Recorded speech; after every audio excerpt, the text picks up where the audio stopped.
আসসালামু আলাইকুম, welcome back to my channel Bangladeshi মমিজ blog. আপনারা কেমন আছেন? আমরা তো আলহামদুলিল্লাহ ভালো আছি। আমার মেয়ে দেখেন কয়েন দিয়ে খেলতেছে। এটা আমার ছেলেরও খেলা ছিল। আমার ছেলেও যখন আমাদের বাসায় যাইতো এভাবে কয়েন দিয়ে খেলতো। আবার ঢাকা আসার সময় কয়েন নিয়েও আসতো, বলতে এগুলো সব আমার মেয়েও এই কাজই করতেছে। দেখুন সবগুলো কয়েন বের করে খেলতেছে। আর আমার ছোট বোনের হচ্ছে অভ্যাস এভাবে হচ্ছে কয়েন জমানো, ও হচ্ছে বের করে দিছে খেলার জন্য, খেলতেছে। এটা হচ্ছে সকালবেলা আমার মেয়ে মাত্র ঘুম থেকে উঠে আসলো। আর এটা হচ্ছে আমার মেজো বোনের ছেলে, ও হচ্ছে ওর বোনরে দাঁত ব্রাশ করে দিবে। দেখেন মানে মজা করতেছে ওরা। সকালবেলা বলতেছে যে দেখো তোমার দাদা তোমার তোমার ছোট ভাই তোমার দাঁত ব্রাশ করে দিতেছে, তুমি তো এখনো ঘুম থেকেই উঠো না, আর তোমার ভাই তোমার জন্য ব্রাশ হাতে নিয়ে বসে আছে। এই তো এরপর হচ্ছে দুপুরবেলা ভাবলাম আমি একটু ভিডিও করি ছাদে। অনেক দিন হয় ছাদে ভিডিও করা হয় না। এরপরে আব্বু দুইটা আম গাছ কিনছে, আম গাছ দুইটাও ভিডিও করবো, বলতেছে যে আম গাছ দেখতে যাও না। আর আমার মেয়ে গোসল করে রেডি, দুপুরবেলায় দেখুন গোসল টোসল করে ছাদে ঘুরতেছে। আর দুইটা আম গাছ কিনে হচ্ছে ছাদে লাগাইছে। মানে আম্মু 2 দিন আমারে বলছে যে নতুন 2টা গাছ লাগাইছি, তুমি দেখতে গেলা না। আসলে আমার ছাদে যাইতে ইচ্ছা করে না, তাই ভাবলাম যে আমি যেহেতু ঢাকা চলে যাব, গাছ মানে ছাদটা একটু ভিডিও করে নিয়ে আসি আর আম গাছ দুইটাও দেখে আসি। আমাদের ছাদে হচ্ছে 5টা না 6টা আম গাছ। একটা আম গাছ হচ্ছে মরে গেছে, ওটা উঠায় ফেলছে, উঠায় আবার 2টা আম গাছ লাগাইছে।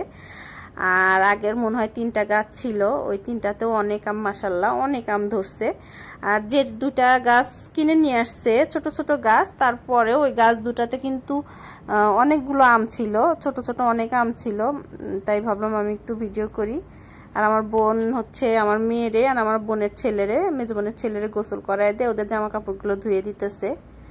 আর এই হচ্ছে ছাদের গাছ, মানে আম গাছ 2টা ছোটই দেখুন।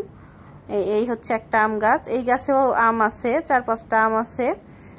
আরও একটা গাছ লাগাইছে, ওই গাছটাও ছোট, আপনাদের দেখাই। ওই গাছটাও এই গাছটার মতোই ছোট, তারপরে ওই গাছেও দেখলাম আম আছে। এই দেখুন, এই যে এই গাছটাও কিনে আনছে নতুন, এটা লাগাইছে, এটাতেও আম আছে। এরপর হচ্ছে আমরা নিচে নামতেছি ছাদ থেকে, মানে বাসায় আসতেছি। আমি হচ্ছে আমাদের যে বাসা ওখানে চলে যাব। আর আম্মু দুপুরের খাবার রেডি করে দিছে, বলতেছে তোমার বাসায় গিয়ে রান্না করা লাগবে না, আমি খাবার রেডি করে দেই, তুমি নিয়ে যাও। এই দেখুন আমার মেয়ে নামলো, আম্মু হচ্ছে নিচের থেকে পানি নিয়ে আসলো, টিউবওয়েল থেকে পানি নিয়ে আসলো কলসিতে। আমি আমাদের বাসায় চলে আসছি। আর আম্মু দুপুরের খাবার, দুপুর বলতে দুপুর রাত্রের খাবার পাঠায় দিছে। আম্মু হচ্ছে গরু মাংস রান্না করছিল। আর আম্মু তো জানে যে গরু মাংস রান্না করলে আমার হাজবেন্ড হচ্ছে রুটি পছন্দ করে, এই জন্য পরে আম্মু চালের রুটি বানাইছে। আর গরু মাংস রান্না করছে, মুরগি রান্না করে দিছে। এরপর হচ্ছে পায়েস রান্না করছিল, ওইটাও মানে বাটিতে বাটিতে পাঠায় দিছে। বলতেছে যে তোমাদের দুপুরের খাবার পাঠায় দিলে তোমার আর দুপুরে রাত্রে রান্না করা লাগবে না। এই দেখুন খাবার পাঠায় দিছে। এগুলো হচ্ছে আমাদের দুপুরে রাত্রে চলে গেছে, মানে আজকে দুপুর রাত্রে আর আমার কোনো কিছুই রান্না করা লাগে নাই। এই দেখুন গরু মাংস, 2 বাটিতে গরু মাংস, একটা বাটিতে হচ্ছে মুরগি মাংস দিয়ে দিছে, আর একটা বাটিতে পায়েস, আর হচ্ছে প্লাস্টিকের যে বাটিটা এটাতে হচ্ছে ভর্তা করলা ভাজি দিয়ে দিছে। বলতেছে যে যদি ভাত খাও তো এটা দেখাইতে পারবা। পরের দিন কিন্তু আমি ঢাকা চলে আসছি। ঢাকা আসার পর মানে বাসায় এসেই আগে গোসল করছি, কারণ আমি যেহেতু বাসে আসছি আর দেশের অবস্থা কিন্তু খুবই খারাপ, মানে এত খারাপ অবস্থা যেটা মানুষ চিন্তাও করতে পারে না, এমন অবস্থা। বাসায় এসে গোসল করে এরপর হচ্ছে হালকা একটু ভিডিও করলাম। শুনলাম যে আমাদের এখানে পানি থাকবে না, এই জন্য একটু পানি ধরে রাখছি। আর আসার পরই আমি এখানে গরু মাংস ভিজা রাখছি, যেহেতু আমার রান্না করা লাগবে রাত্রের খাবার। কিছুই নেই ফ্রিজে, রান্না করব এই জন্য। আর কোনো কিছুই পরিষ্কার করি নাই। দেখেন রান্নাঘরের কি অবস্থা, একদম ধুলাবালি দিয়ে একদম অবস্থা খারাপ হয়ে রয়েছে। খিদা লাগছে, ভাবছি প্রথমে আগে খাবো, খাওয়া দাওয়া শেষ করে তারপর বাকি কাজ করব।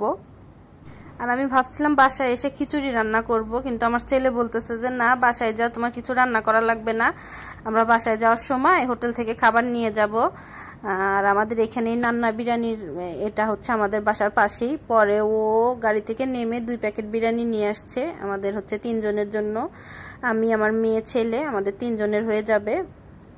আমি ভাবছিলাম বাসায় এসে খিচুড়ি রান্না করব, কিন্তু ও মানে রাস্তাতেই বলতেছে যে না, খিচুড়ি রান্না করা লাগবে না, তোমার মানে বাসায় গিয়ে রান্না করার দরকার নাই, আমরা এখান থেকে কিনে নিয়ে গিয়ে তারপর বাসায় খাবো। এই জন্য, আর ওরা বাচ্চা মানুষ তো বাইরের খাবার একটু খাইতে চায়। আমি কিন্তু সাধারণত বাইরের খাবার মানে কমই, আমাদের বাসায় কিন্তু বাইরের খাবারটা কমই খাওয়া হয়। তারপর ভাবলাম যেহেতু ছেলে খাইতে চাইছে তাহলে নিয়ে যাই। এই দেখুন, একটা হচ্ছে চিকেন বিরিয়ানি আর একটা তেহারি।